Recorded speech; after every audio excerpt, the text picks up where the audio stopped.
Hello mga Guinoy. Yan sa ta. Katong April 8 ka naka-receive mi og email gikan sa kang Mita na niya iyang email naka-ingon o Rogito, you have 180 days to take action. Just to be kubaan po nila yun. Hi Rogito, your Facebook account has been suspended. This is because your account or activity on it doesn't follow our community standards on account integrity. So, just go nagtudayon. Pag-check na ko, wala na. Delete na ko ka-open sa akong Facebook. Wala na ng Messenger. So, na-out ako tanan sa mga GC, nga mga importante, nga mga GC. Tanan-tanan. Anay mga GC, ang GC na mo sa Masbate Association of Private Schools nung wala na ko sa tutanan sa SDO tanan-tanan wala na jud ko'y wala na ko'y connection dito kung sa to. So nakabutang, if you think that we've suspended your account mistake, so you'll have 180 days to appeal our decision. Hamaki mo 180 days na lang kung hindi mo ma-action na. So naglibog ko sa ako na ni uy. So kadaghan na magintahon nga kanang na akong nakuan halos dili na kay ako daghan tanan nga naingon ani na suspended ang lang mga account.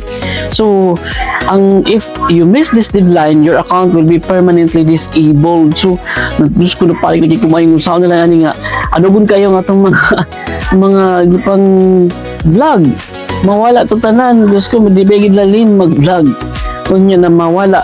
So nasa pinakaubos na kita man ninyo sa pinakaubos naray appeal. So akong gi-appeal dayon gipindutin ako ang kanang gi-click din ako ang appeal.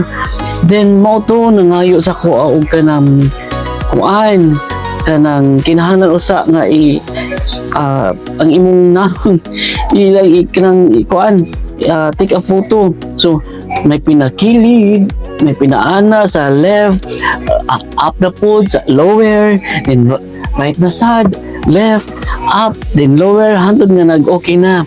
Then after ni ana, nang-highlight lang mga information, then nangayo na og official ID nako. So ikulbaan ko kay lahi ba akong name sa ako ang username kay Rogito Inok Vlog, pero ang akong na Rogito Inok pero lahi siya.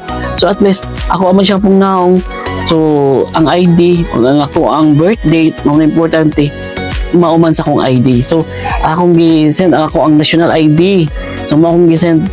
Then mo to mga banda alas 12 sa gabi ng April 8 wala gyapon digin mabalik. So naghimo na lang og laing Facebook ani temporary. Di pang contact na ko to ang mga ako bang mga friend mga importante. So di man po mang reply.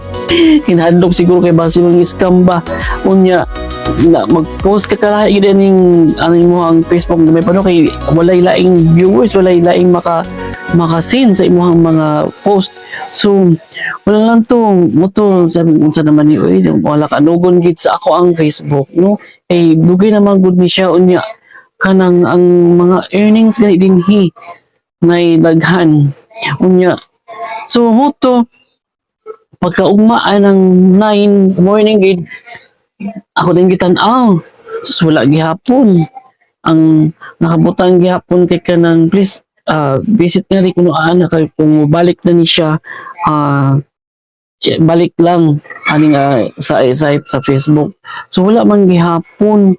So mo to pagka kuan na anang 9 pagka morning na atong 9 day pagkahapon kay 28 days ng pagka 10 kanina morning pag morning mo na to din balik na ang akong Facebook.